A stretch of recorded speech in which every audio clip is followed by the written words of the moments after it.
819 centimeters in feet? First of all, we need to know the value of 1 centimeter in feet.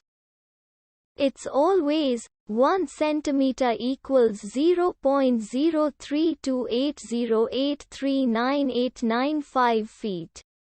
Now we have to multiply 0.03280839895 by 819. Therefore, 819 centimeters times 0.03280839895 feet equals 26.870078740005 feet.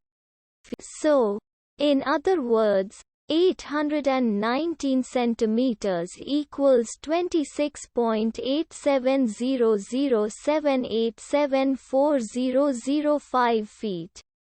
We hope you have enjoyed this video. Please like and subscribe to our channel for more videos like this.